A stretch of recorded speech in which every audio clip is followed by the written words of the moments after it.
One of them is going to be right and one of them is going to be wrong. So who's going to win that disagreement? Is it going to be Trump and we're going to end the war soon? Or is it going to be Bibi and the war is going to go on for a very long time?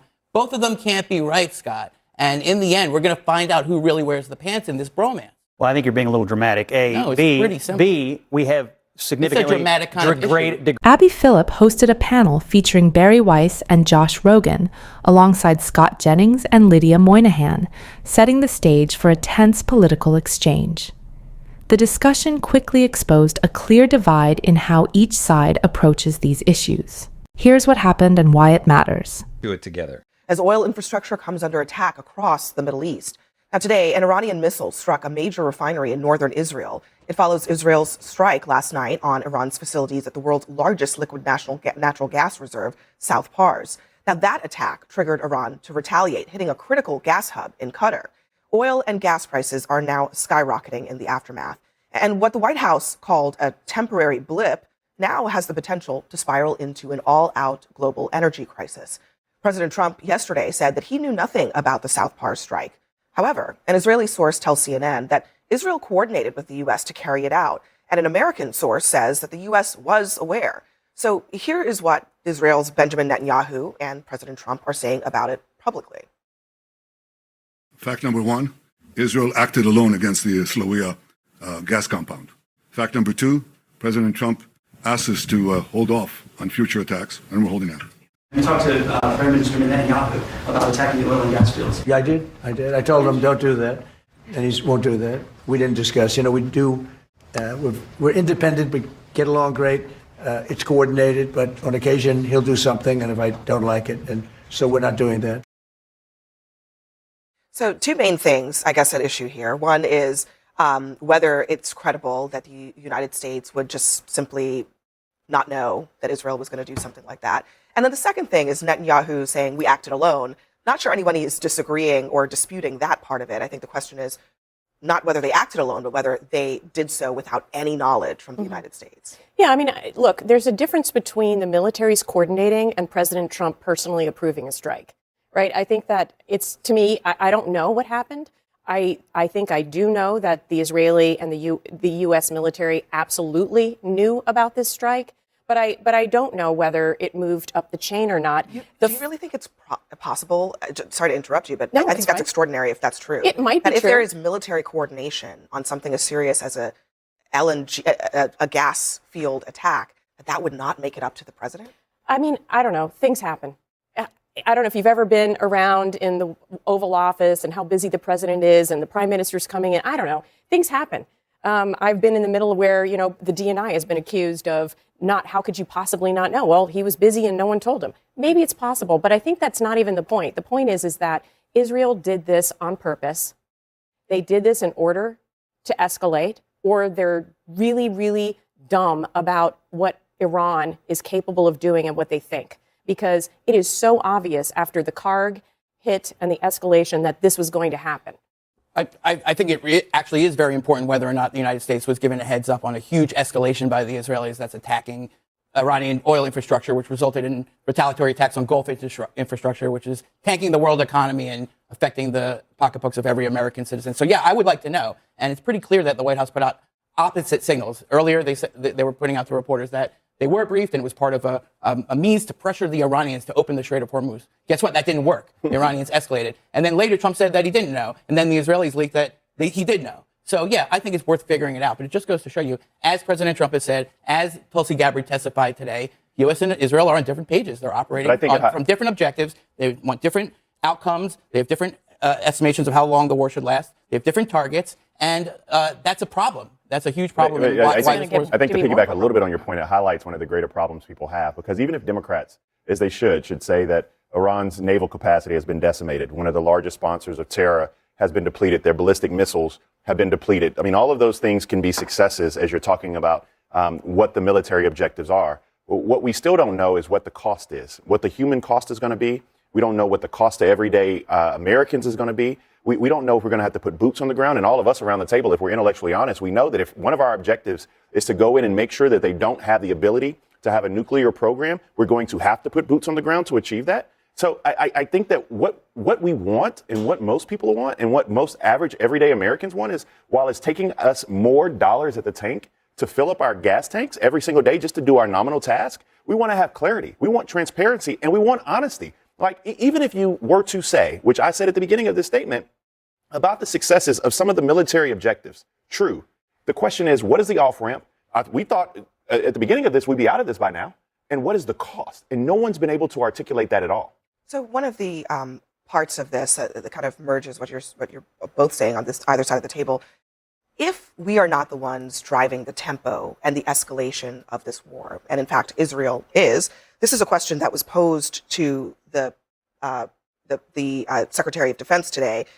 Why are we helping Israel prosecute this war if they're going to pursue their own objectives? And here is what Pete Hegseth said. Before getting into Pete Hegseth's remarks, the concern raised on that panel centers on the lack of clear direction from figures like Donald Trump and his allies, including Hegseth himself. Viewers are left asking a basic but critical question: what are the actual objectives being pursued, and who is responsible for defining them?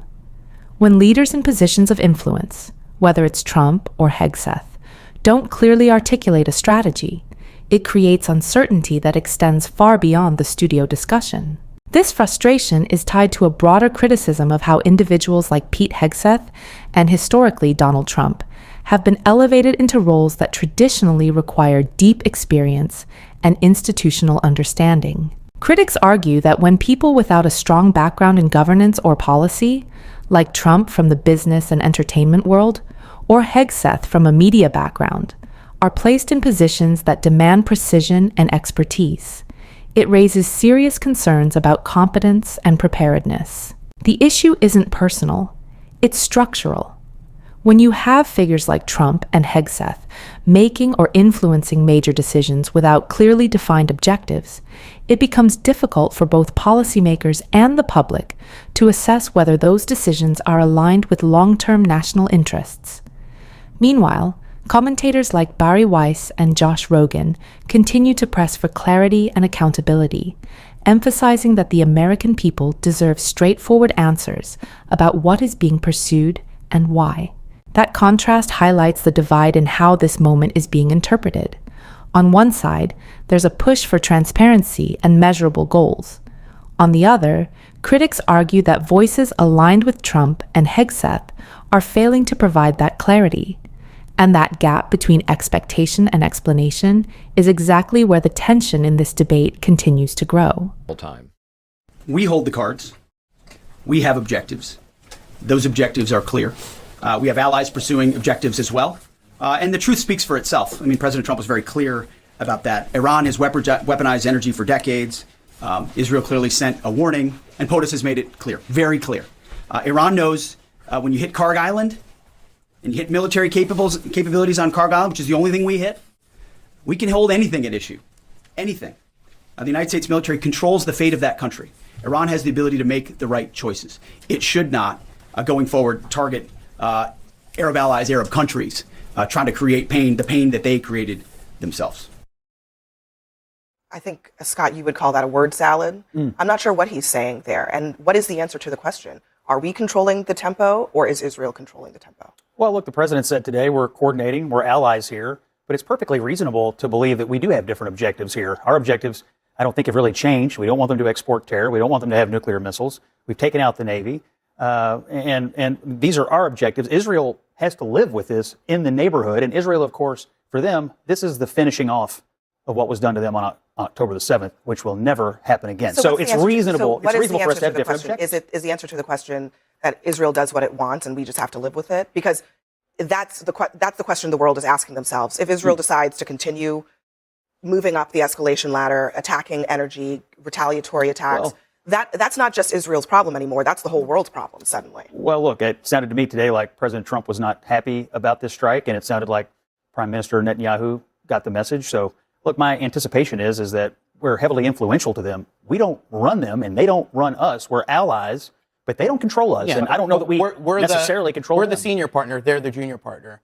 We have the weapons. We give them the weapons. We're funding this war. We're the great power. They're our client state. So in theory, we should be able to have the more than a 50% say in whether American blood and treasure is spent to perpetuate this war for months and months. And it's pretty clear from what President Trump said today that the war, he wants to get out very soon. He keeps saying it. And he wants to get out very soon. And it's pretty clear from what Netanyahu said today that he doesn't want to get out very soon. Well, so both of those people can't win. One of them is going to be right and one of them is going to be wrong. So who's going to win that disagreement? Is it going to be Trump and we're going to end the war soon? Or is it going to be Bibi and the war is going to go on for a very long time? Both of them can't be right, Scott. And in the end, we're going to find out who really wears the pants in this bromance. Well, look, the bottom line is that Israel cannot exist, will not exist, has said they won't exist any longer with an Iranian state that is funding terror proxies and committing the kind of atrocities against Israel that we saw on October the 7th. They have wiped out the terror proxies for the most part. They're continuing that against Hezbollah now. But Israel is not in a position to say, okay, you know what, we'll just let them reconstitute what they had for the purposes of going after us again. So that's not going to happen, and they shouldn't let it happen. If the Israelis want to perpetuate ongoing offensive hostilities against Iran forever, that's on them. You know what I mean? I'm not Israeli, you're not Israeli. We're Americans, right? Do you think that's a good idea? Or do you think we should just have a strategy that says we're attacking the Iranians forever and ever because the regime's not collapsing, they're not going to stop trying to have an army, they're not going to stop trying to have the capability to project power. So the only options are to attack them forever or to have some sort of end game that gets us extricated from this conflict. Which one of those are you for, Scott? Well, I think you're being a little dramatic. No, it's pretty simple. B, we have significantly degraded the regime. And look, here's the deal. What's the answer? The Israeli government cannot allow Iran to ever be in a position again to do to them what they did on October the 7th. It cannot happen. They do have some different experience than we do on this front. And so if they have to finish that job to their satisfaction, that needs to happen. But that's different than what we're doing there, which I think is being a good partner. But Israel has to live with it, and they did live with it, and we shouldn't expect them to have to live with it again. Look, so there's such a thing as things that you can't take back, right? And one of those things is actually destroying resources. And here's Mohammed Al-Aryan. He's a famed economist. This is what he's warning about where this is all headed. It's not just tit for tat and war, long-term damage. Listen. My main concern, as you know, Sandra, is we've gone from disruptions to energy infrastructure to damage to energy infrastructure. 17% of Qatar's energy infrastructure will not come back online for years. So these are meaningful disruptions that have long-term effects. And ultimately, that's why, as reasonable as what Scott is saying, the Israeli position is, the rest of the world has a say in this as well. Energy isn't just a convenience in terms of how much it costs. It's also life and death for a lot of people who rely on it. And that's what's at stake here. Energy independence is independence and energy freedom is freedom. First, I would like to say, I mean, there's so much chatter online in particular that Trump is just Bibi Netanyahu's puppet. Clearly, he's very comfortable saying exactly what he thinks and exactly what he wants to see. And I would say Netanyahu's been fairly deferential if you just watch after interviews, the fact. I think that's if you the watch problem. but I think he's setting after. the tone moving forward. But I think Trump certainly has a much more global picture in mind. He's cultivated deep relationships, certainly in the Gulf region. I think he has a very good pulse and is recognizing, of course, that oil base that was destroyed there in Qatar.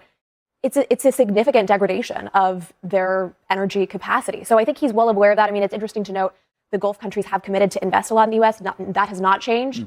And they still seem to be quite aligned with the Trump administration. So I think he's looking out for America's interests. And I think that's absolutely what he should be doing. I mean, I think it's that last point that you just made. That's a whole new other question mark is what is the future of Middle East investment and where are they going from here? Because their economy has basically been shut down for the last 3 weeks. And how much longer can they take that and still invest the kinds of things that they've promised all across the globe? When Lydia Moynihan frames energy independence as a form of freedom, it opens up a much larger debate about how the United States has approached energy policy over time. From a progressive, pro-institution perspective, the argument being made here is straightforward. If energy security is truly tied to national strength, then long-term investment in renewable sources should not be optional. It should be a central priority. Critics of figures like Donald Trump argue that instead of aggressively expanding alternatives like solar, wind, and other emerging technologies, the political focus has often remained tied to oil-based strategies that keep the country exposed to global instability. That's where the tension becomes more pronounced. Supporters of Trump-aligned figures, including voices like Scott Jennings, tend to frame energy policy and foreign engagement through the lens of immediate geopolitical strength and traditional alliances. But critics argue that this approach ignores a bigger picture, one where continued dependence on oil doesn't just shape foreign policy, but also ties the U.S. economy to conflicts that are costly, unpredictable, and often beyond full American control. From that standpoint, the failure to aggressively pivot toward renewables isn't just a missed opportunity, it's a strategic vulnerability.